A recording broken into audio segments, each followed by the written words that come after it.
इस चैनल के माध्यम से कैंसर की डिटेल जानकारी आप लोगों को मिलेगी। बहुत सारे लोग ये सोचते हैं कि वो तो मरीज हैं, वो डॉक्टर नहीं है, उसको जानकारी जान के क्या करेंगे, लेकिन ये गलत फहमी है आपका। क्योंकि आज कैंसर का इलाज कहीं भी हो नहीं रहा है। आज कहीं ना कहीं कैंसर से बहुत लोग ठीक हो रहे हैं, तो वो लोग हैं जो कैंसर की जानकारी रखते हैं। अभी आप नवजोत सिंह सिद्धू को देखे होंगे, उसकी पत्नी कैंसर से मुक्त हो गई, कैंसर ठीक हो गया उसका।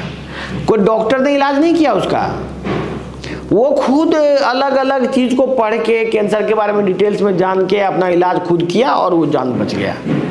तो यदि आज के डेट में यदि किसी का कैंसर ठीक होगा तो वो वही लोग होंगे जिसको कैंसर की पूरी जानकारी होगी।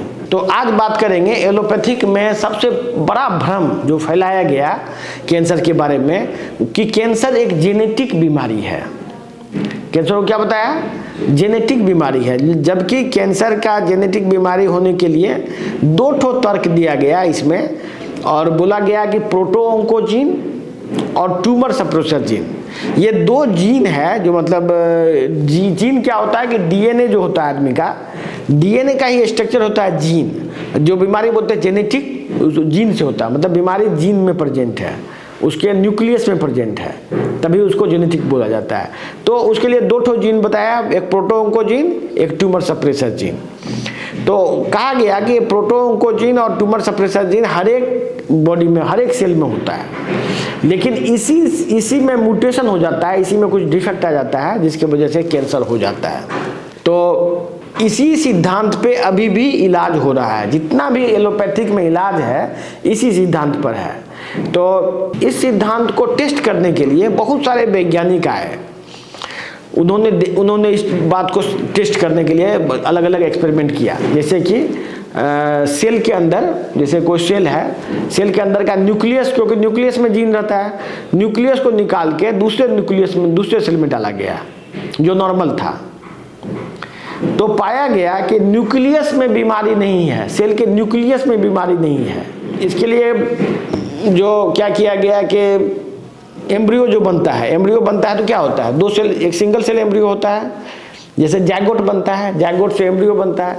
तो उस एम्ब्रियो से न्यूक्लियस को निकाल के कैंसर वाले सेल का न्यूक्लियस उसमें डाल दिया गया।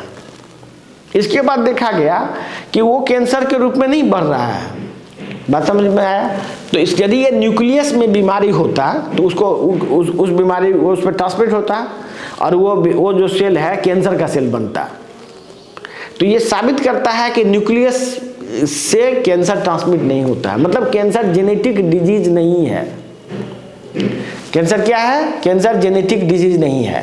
हम अगले वीडियो में बताएंगे कैंसर कैसे होता है, जो कि अलग अलग वैज्ञानिक ने साबित किया है कैंसर कैसे होता है। लेकिन सबसे बड़ी बात, जिस सिद्धांत के आधार पे इतने सारे इलाज हो रहे हैं वो सिद्धांत ही गलत है। जैसे कि अभी क्या क्या हो रहा है, अभी एलोपैथिक इलाज में कैंसर में क्या क्या हो रहा है। एक तो जहर दिया जाता है, जिस जहर से ये बोला जाता है कि इससे कैंसर का सेल मर जाएगा। तो कैंसर का सेल मारने के लिए जहर दिया जाता है। क्यों? क्योंकि उसका ये सोच है कि ये सेल को मारना ही एकमात्र उपाय है, इसको ठीक नहीं कर सकते हैं, इसके बीमारी को नॉर्मल नहीं कर सकते, इसलिए जो चीज़ है उसको मार के जहर फैला के बीमारी को ख़त्म करो। तो इसके लिए कीमोथेरेपी दिया जाता है, फिर रेडिएशन दिया जाता है, रेडिएशन से उसको मारा जाता है। इसके बाद एक नया ट्रीटमेंट आया है, जेनेटिक ट्रीटमेंट, जिसमें कि उस जीन को स्टडी किया जाता है, जीन के हिसाब से अलग दवाई बनाया जाता है, जिसको बोलते हैं, जो कि बहुत महंगा होता है। लेकिन वो इलाज, बीमारी से, उस इलाज से भी आज तक कोई आदमी का कैंसर ठीक नहीं हुआ। पिछले 100 साल से जीन के आधार पे जो दवाई बना उससे भी कोई आदमी का कैंसर ठीक नहीं हुआ। तो उस आधार से कैंसर ठीक तो नहीं हो रहा है, लेकिन बहुत बड़ा बिजनेस क्रिएट हो गया है, बहुत सारा लोगों का रोजगार चल रहा है, लाखों लोग अपना अपना रोजगार चला रहे हैं, मतलब अरबों खरबों का धंधा चल रहा है।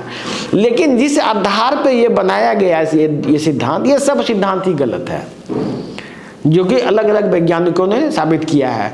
इसके लिए हम आपको वीडियो के साथ एक लिंक दे देंगे 2 वीडियो का, जिसमें कि यदि कोई MBBS डॉक्टर इस वीडियो को देख रहे हैं, कोई MD डॉक्टर है, कोई कैंसर के विशेषज्ञ हैं, या कोई नेचुरोपैथ भी है और उनको इंटरेस्ट है कि किस रिसर्च में ये दिया गया है कि ये कैंसर जेनेटिक डिजीज नहीं है। ये लगभग 1970 की बात है। 1970 में ही ये साबित हो गया था कि ये कैंसर जो है जेनेटिक डिजीज नहीं है।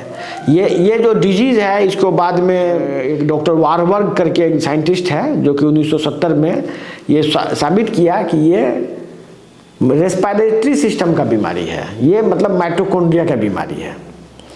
तो हम अगले वीडियो में डिस्कस करेंगे ये बीमारी होती कैसे है, कैंसर कैसे होता है, और उसी से आप लोगों को धीरे धीरे ये समझ में आएगा कि कैंसर का इलाज कैसे होगा। आपको ये सब वीडियो जानना क्यों जरूरी है? यदि कोई मरीज है उसको जानना क्यों जरूरी है? क्योंकि मरीज को ये धोखा दिए ये बताया जाता है कि ऑन्कोलॉजिस्ट उसका इलाज करेगा, जबकि ऑन्कोलॉजिस्ट को कैंसर के बारे में जानकारी रहते हुए भी वो इलाज वो नहीं करेगा। क्यों? क्योंकि उसको केमोथेरेपी का दवाई बेचने में ज़्यादा प्रॉफिट होता है, बीमारी को ठीक करने में उसको कोई प्रॉफिट नहीं होगा। बीमारी ठीक करना बहुत आसान है, बीमारी ठीक करना आसान है, आदमी खुद भी बीमारी ठीक कर सकता है अपना, जैसे कि नवजोत सिंह सिद्धू ने अपने वाइफ का किया। और भी बहुत सारा वीडियो हम आपको वीडियो लोड भी करते हैं, जो भी कैंसर हमारे ट्रीटमेंट में ठीक होता है वो अपना वीडियो बना के हमको देते हैं और हम उस वीडियो को लोड करते हैं। उसमें वीडियो में भी जो कैंसर का इलाज हम लोग करते हैं उसमें ना केमोथेरेपी देते हैं ना रेडिएशन देते हैं, सिर्फ वो मेटाबॉलिक ट्रीटमेंट या डाइट ट्रीटमेंट से और कुछ हर्बल मेडिसिन है उसके सहारे उसका कैंसर ठीक हो रहा है। तो कैंसर के बारे में गहराई से जानना हर एक कैंसर मरीज को जरूरी है, तभी वो अपना जान बचा पाएगा। और प्लस यदि आप नेचुरोपैथ हैं, प्राकृतिक चिकित्सक हैं या एलोपैथ हैं, MBBS हैं और इंसानियत के नाते आप बीमारी का इलाज सीखना चाहते हैं तो इस चैनल को जरूर सब्सक्राइब कीजिए। धन्यवाद।